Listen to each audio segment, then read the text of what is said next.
And with a little bit of elbow grease, your people don't have to live in a high stress, low happiness environment at the cost of you trying to win. When you let your people in your business live in chaos and disorder, when you allow them to live a high stress, low happiness life in your org, because either by commission or omission, you don't have infrastructure in place, keep in mind that that high stress permeates into the rest of their life when they leave that day, every day.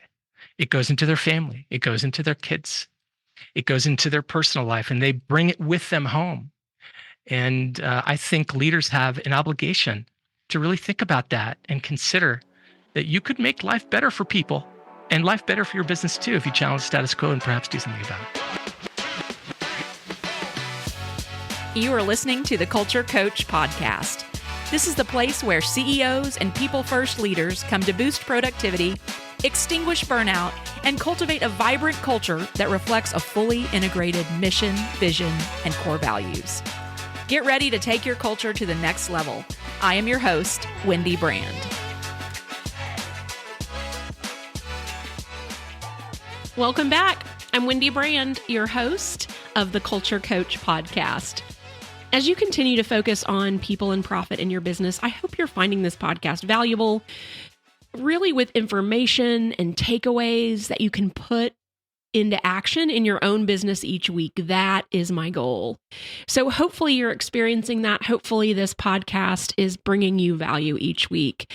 If you're joining again, then it obviously is. Thank you. I hope you keep coming back. Now, in the coming weeks, I'm going to start promoting a new program to help you operationalize your culture. There's several ways to work with me, and if you can't afford or don't want to bring in a consultant to work with your company one-on-one, you may find this content valuable for yourself, for your HR leader, or any leaders that can help you drive and operationalize culture in your organization, whether you're big or small.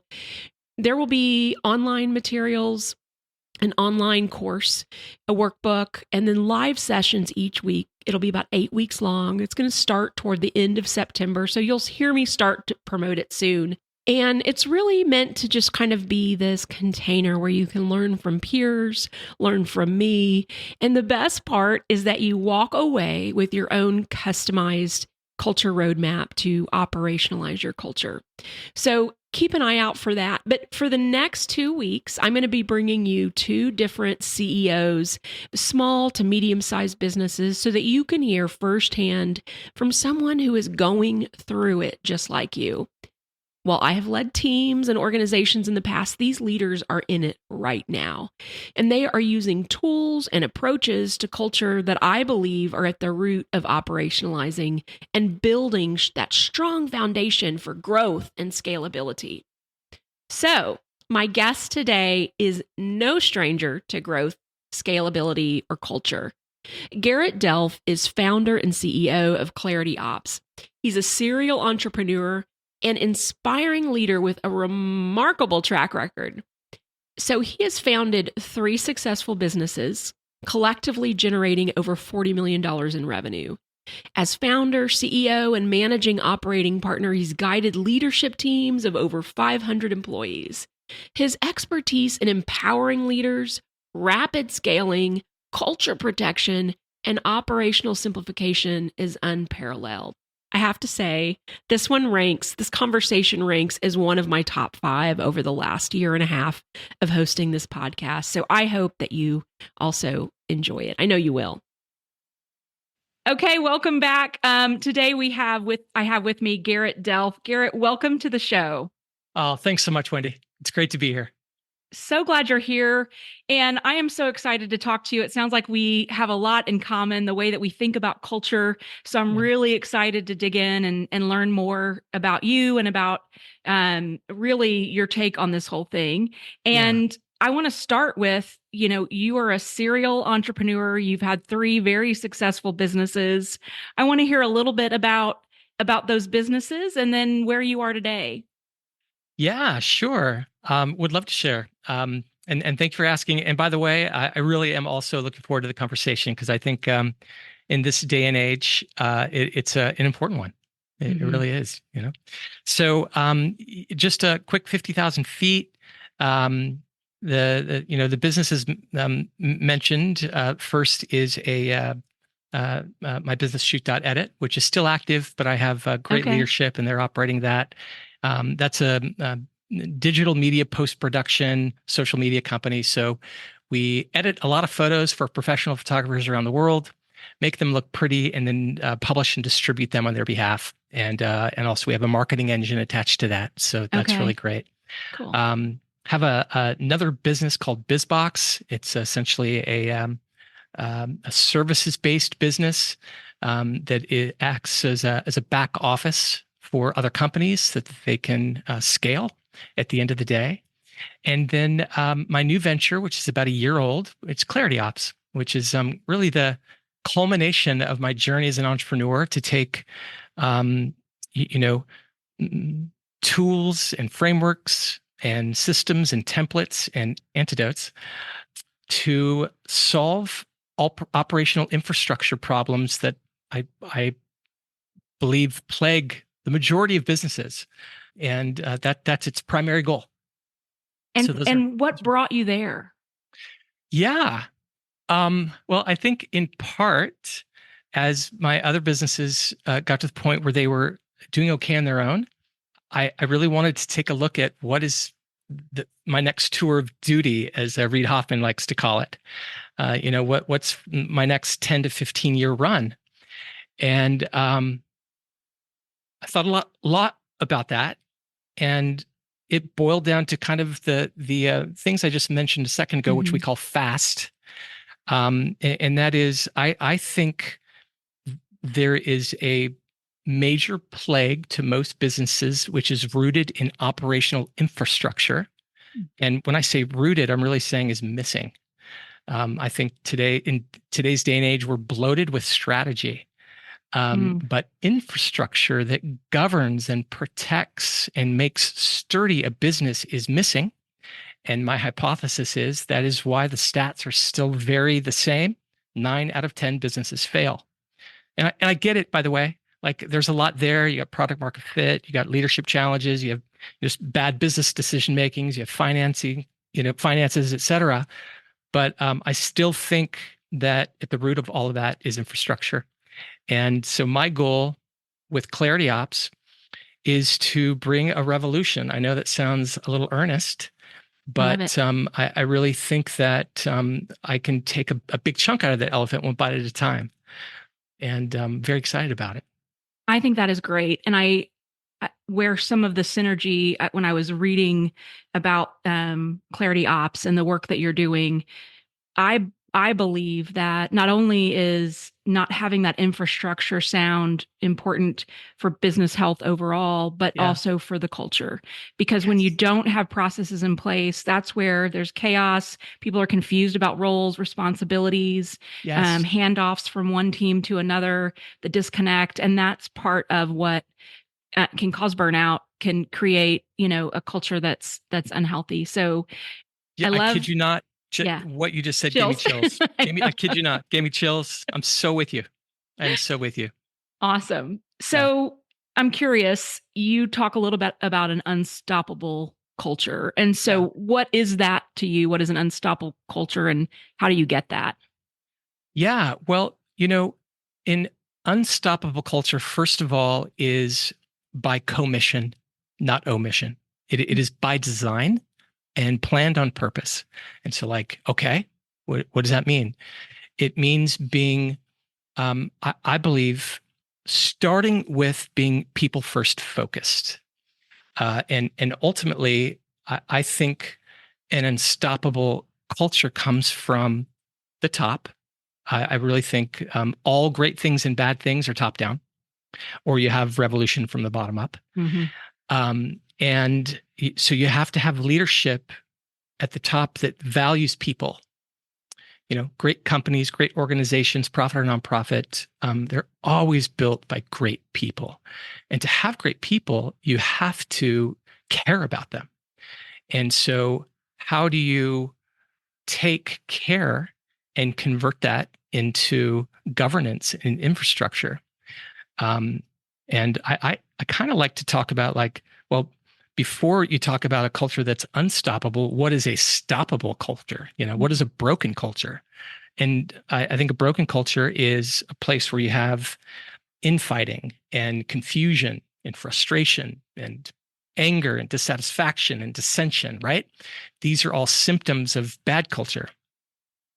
And so to flip the script there, you have to start, in my opinion anyway, with the business at the leadership level being clear about what it wants.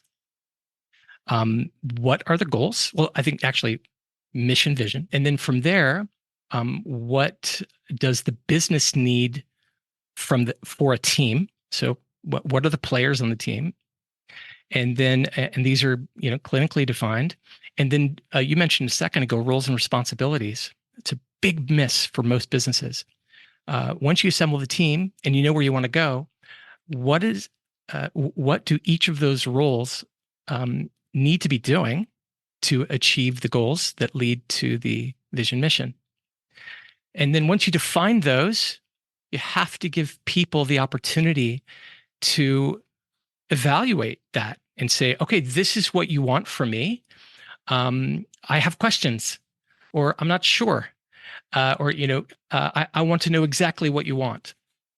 From there, I'd say those requirements of the people on the team, those requirements need to be measurable and objective, because without it, you can't manage it.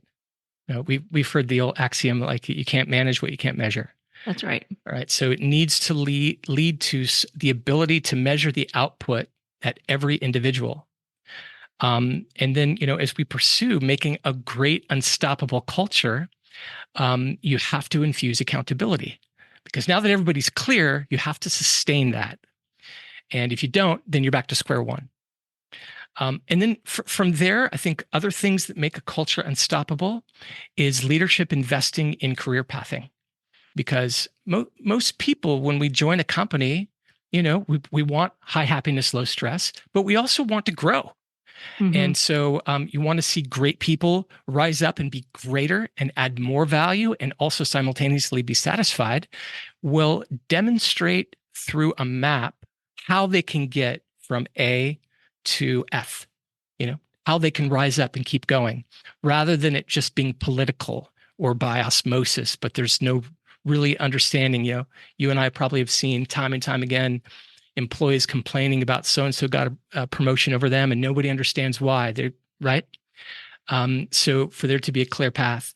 And then I think a couple of other things that come to mind are building community, lots of ways mm-hmm. to build internal community, and reward and recognition. A high five, a great job, you're amazing, you're awesome, public praise. These things, they go, giving somebody a Starbucks gift card, all these little things by design. And if you add up the list of things I just shared and more, but that's what I believe is the recipe for building an unstoppable culture, and then rinse and repeat. You got to keep doing it. Jeff Weiner is the ex-CEO of LinkedIn. He said, in terms of building great culture, his number one job of him and his leaders is to be chief reminding officers, to constantly being reminding to each other or being reminding one another about what they value, where they're going, how to get there, and what was measured to get there. Just remind. It's a communication rhythm. And so, where do you think the core values fit in there, or do you? Yeah, I think the core values actually sit right underneath mission vision, because core values are essentially a set of beliefs that you value, which convert into thinking and behavior. Mm-hmm. And so they really do create rails for people to say, oh, we don't value gossip. And we're going to enforce that because it's cancerous. Or, hey, when we measure your performance, it's not about micromanagement, but we value measuring what we do so that we can, as best as we're able, guarantee that we're going to get there. What's the that reminds me of that quote from Alice in Wonderland, and I might get it wrong here, but if you don't know where you're going, you won't know when you get there. Right. Do you know Yeah. what I mean? Yeah. When you talk about we actually value accountability, and putting a definition to why we value it. It's not sinister. It's not about control. It's about winning, and winning in a way that gives us high happiness and low stress in perpetuity. Yeah. So that's where I'd put core values. Thank you. I ask because everything that when you talk about an unstoppable culture, you pretty much hit every element of my Thrive Culture framework. Oh, no kidding. So my Thrive Culture framework is the T. It's an acronym. The T is tribal values. So those core values integrated into the DNA of the organization. The R is a responsive listening strategy. So having a listening strategy and taking action and communicating when you act. The I is inspiring inclusivity and belonging. The V is visible career and development paths. And the E is empowering rewards and recognition. So you see, we're really clearly some beta waves going on here. Yeah. So it sounds simple, right? So why isn't every organization, why aren't they doing these things? That's a great question. And I think there's a lot of answers. A couple of answers that come to mind for me is, number one, they don't value it. Often we don't do things just because we don't value them. Right. From my own experience, I think another one is I didn't know. I think I was, I don't know, probably a good 7 years into building my first really great business. And I didn't know, this is horrible. I didn't know, we had, I think at that point, 40 employees. I didn't know there was a thing called core values. Had no idea. Yeah. So I went to HubSpot's Inbound in Boston and listened to a keynote from one of the C-suite people at Netflix. And they were going through their core value playbook. And I'm like, what on earth is this? That's freaking amazing. Yeah. And I went home and I studied that thing like crazy. And that revolutionized my thinking about not only valuing people and valuing the business. Yeah. What else? Why don't people do it? I think sometimes they're just inundated with the messy middle. They're just inundated with disorder and chaos, and you're fighting to survive and make it in business. And so you put your emphasis and focus on driving revenue, and everything else kind of falls to the wayside. So those are that 3 things that come to mind for me. Yeah, I like that, and I hear that I don't have time to focus on the people part more than I'd like, and I think that's why when we talk about the structure and the processes and the foundational framework, when we're talking about the building the business, it's those pieces I think that resonate with CEOs, with entrepreneurs. Yes. And so I've started coming at it from that angle to kind of speak the lingo, and then it will, it resolves some of the chaos for the people side of it. So you mentioned what you call, I think, the trifecta power of people, process, and performance. Tell me a little bit about that.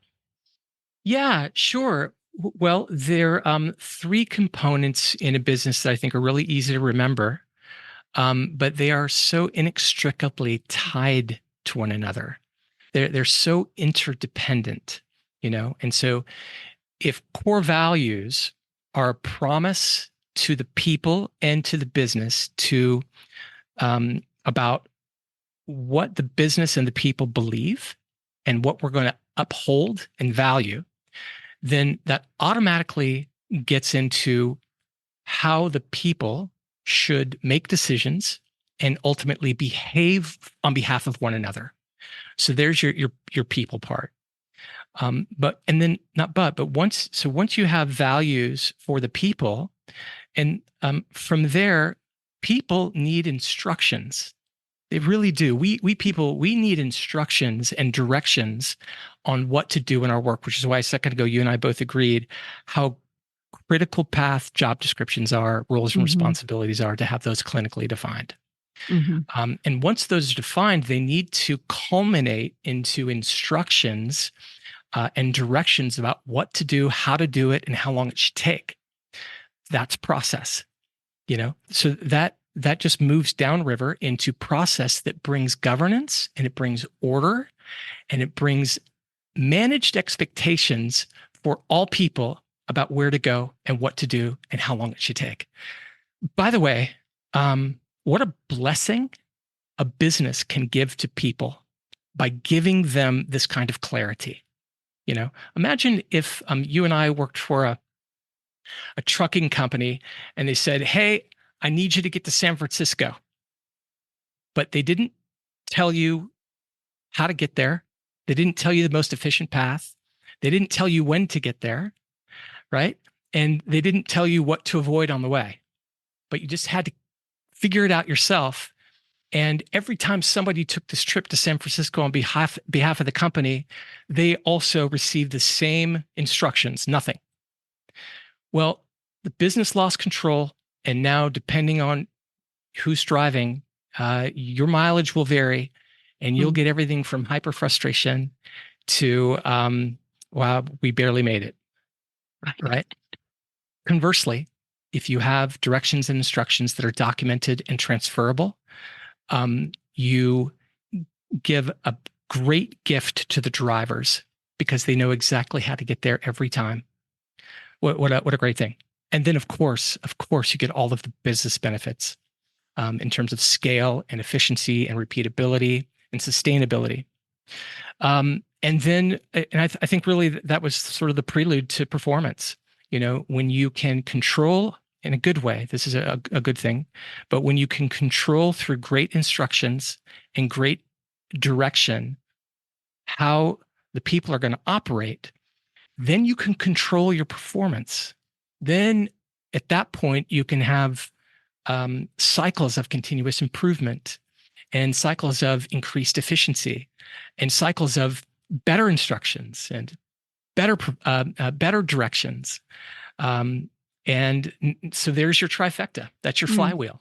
Yeah, I like that. And that all leads, and because it's connected to mission and vision, it all leads to growth and profit, which is what CEOs and founders and the C-suite want. Right. I think it even ties back to, correct me if I'm wrong, getting down to measuring at the individual level. No, it totally is. It is actually measuring in the macro and the micro. And so the micro would be the individual teammates level. So let's say I'm a teammate on the customer success team, and I'm an agent, and I'm responsible because I have I was given a very clear job description, and within that job description, I have sort of focus areas and activities. And part of my role is every time I receive an assigned case, it's my responsibility to have an average ticket handling time of 5 minutes max. That's just part of my KPI.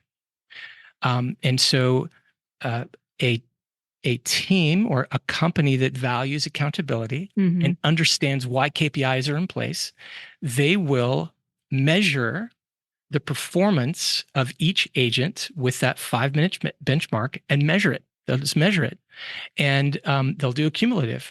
And if the agent is at 7 minutes, respectfully but objectively, they'll go to Tim and say, "Hey, Tim, your average case handling time is at 7 minutes. We need to get it down to 5 because of these reasons. How can I help you? How can I support you? What do you think it is you're facing?" But that is a micro level. Yes. Yeah. And there are probably 3 to 5 other KPIs in that person's business that need to be measured. Right. And then you scale that up and you scale that down.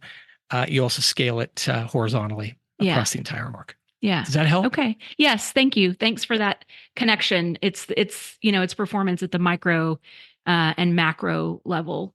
That's right. That's right. And can I make a quick comment? Yes. If you don't mind?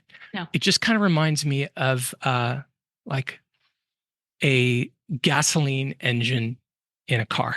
Mm.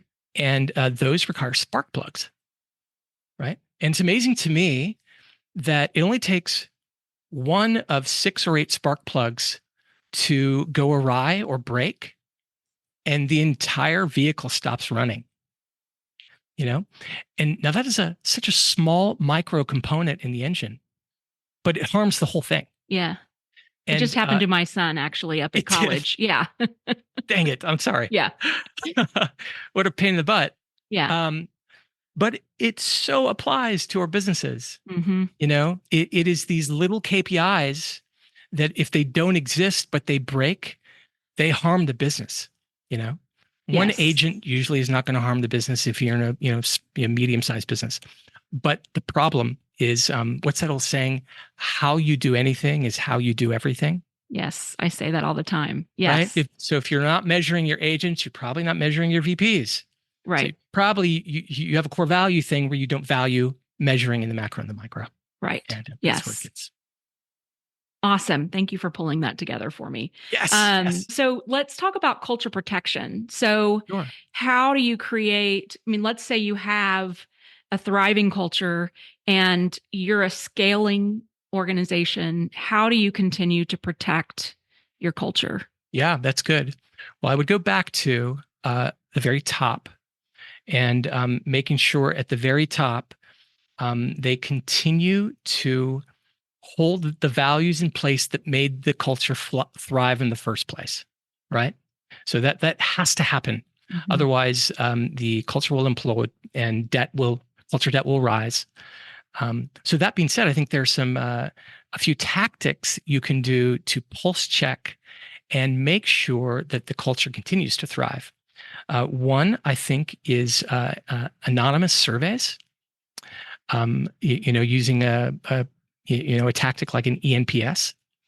I think that's a great tool. Another tool is open forum.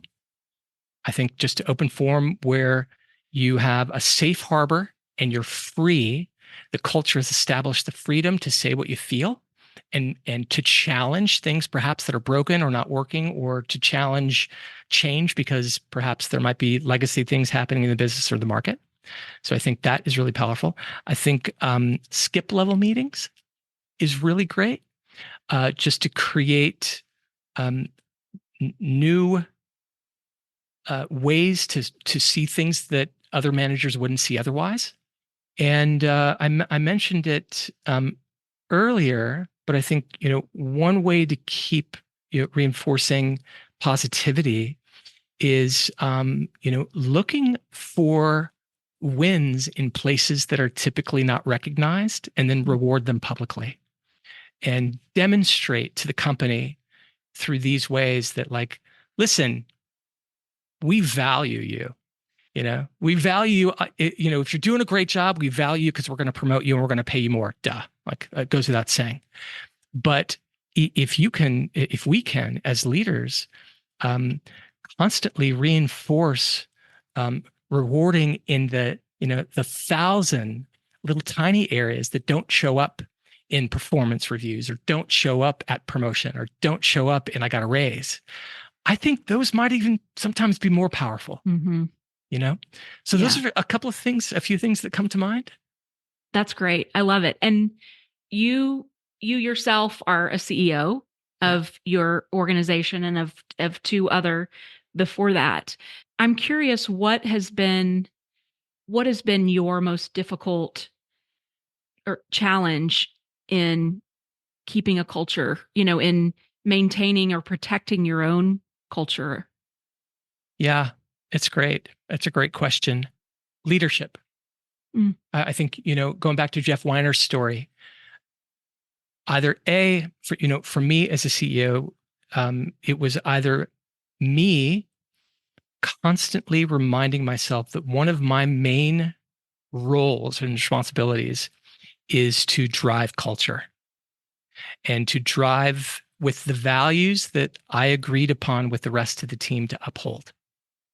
and then reinforce that, reinforce that, reinforce that, reinforce that. I found that to be thanks to Jeff, but I found that to be a really, really critical path step to achieving what you mentioned. And sometimes, when you're at the top, it's very heavy, and you can very easily become distracted by counterfeit priorities. So one thing I found is to delegate to people that I trust to do it for me in certain seasons. Mm. So anyways, a leadership thing. And then another thing I found to be really valuable is a little play I pulled from the book, The Toyota Way. And I learned about this thing called the Genba. And that it's a Japanese term for what they call the place where value is created. And this is what Toyota does. Every year, they take their C-suite and their board of directors, and they send them to the factory floor, and they make them work for 2 weeks straight on the factory floor where the value is created. Without those people, the business has nothing. Mm-hmm. And they go in there and get close to and learn about and come, and build a relationship with those people, so that when they go back up on top, it is it's at the front of their lobe and in their front pocket about what those people need and want, what they value, not what leadership values. And so I see that is another tactic I've used to keep the culture alive and well. And obviously, part and parcel to that is listening, really honestly listening. And lastly, this is a thing that we've built into all of my company playbooks over the years, and that is a tenet called we co-lead and we co-follow. And that has just been based on my human philosophy that all of us humans are equal. We're all equal. Nobody's better. Nobody's worse.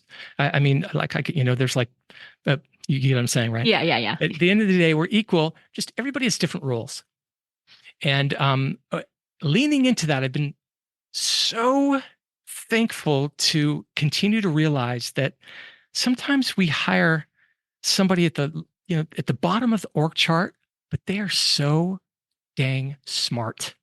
Mm-hmm. They're so dang smart, and in many areas run circles around me. And so, enforcing that way of thinking through the business has been also a great way to keep a great culture, in my opinion. That is amazing. I love every word, and I no offense to previous guests, but this is probably one of my favorite conversations. Oh, that's so great to hear. It's so fun to talk about, isn't it? Yes, it is. It is. Well, we just have a few minutes left. Is there anything, before we wrap, that you would want to share with the audience that I didn't ask you? Oh, thanks, Wendy. That's a good question. Yes, I would say to everybody who is listening, especially if you are founder, co-founder, CEO, C-suite, where typically the power to make change lives, challenge the status quo. That would be probably the one thing I would say is, my hypothesis, Wendy, is these days and historically, I think most businesses and most business leaders have bought the lie that chaos is normal and you just got to live with it. Mm-hmm. And I would say, I would love it if leaders that listen to your show would challenge that lie, because it's not the case. And with a little bit of elbow grease, your people don't have to live in a high stress, low happiness environment at the cost of you trying to win. As a matter of fact, I would say also really reconsider how much you really care about your people. When you let your people in your business live in chaos and disorder, when you allow them to live a high stress, low happiness life in your org, because either by commission or omission, you don't have infrastructure in place, keep in mind that that high stress permeates into the rest of their life when they leave that day, every day. It goes into their family. It goes into their kids. It goes into their personal life, and they bring it with them home. And I think leaders have an obligation to really think about that and consider that you could make life better for people and life better for your business too if you challenge status quo and perhaps do something about it. That just gave me chills. Good, Garrett, we both got chills today. Yes, exactly. This has been a great conversation. Thank you so much for being here. How can people find you if they want to? Oh, yeah. Thanks. Work with you? Of course, they can go to clarityops.co and check out our content, check out the site, and go to our contact page if they want to say hi and maybe do a discovery call. Or they can go to my LinkedIn. My handle is Garrett Delph, Delph. And awesome. You and I, we were on DMs a lot there, so I'm on DMs quite a bit. Awesome. Okay, I'll put that all in the show notes. I really appreciate your time. Thank you so much for being here. This has been a great conversation. Thank you so much, Wendy. Yeah, likewise. I really appreciate you having me on. Thanks. What a great conversation. Okay, here are my takeaways. Number 1, rooted in operational infrastructure, bloated with strategy, 9 out of 10 businesses fail. Number 2, infighting, confusion, frustration, anger, dissatisfaction, dissension, these are symptoms of a broken culture. Number 3, core values are a set of beliefs you value that convert into thinking and behavior. Number 4, making a culture unstoppable requires leadership, investing in career pathing for individuals, mapping out how they can get from A to B. Number 5, the requirements of the team need to be measurable and objective. They need to measure the output at every individual. Then you have to infuse accountability. Number 6, sometimes leaders are just inundated with the messy middle. Number 7, protecting the culture requires protecting the values that made it successful in the first place. Number 8, checkpoints you can put in place include anonymous surveys like an ENPS, open forum to challenge and share, and skip-level meetings to engage at different levels. Number 9, your people don't have to live in a high-stress, low-happiness environment at the cost of you having to win. When you let your people live in chaos and in high-stress environments in your organization, that high stress permeates into the rest of their life when they leave every day. Such a powerful conversation. And I want to ask you, are you going where the value is in your company? Are you going to the Gemba? Are you listening and are you leading? It's a lot of responsibility, but you knew that when you signed up. Let's change the way we lead. Such a great conversation, so inspirational. Grateful for Garrett for sharing. And if you would like to connect with Garrett, you can find his website, clarityops.co, or connect with him on LinkedIn at Garrett Delph, GarrettDelph. Thanks so much for listening. Have a great week.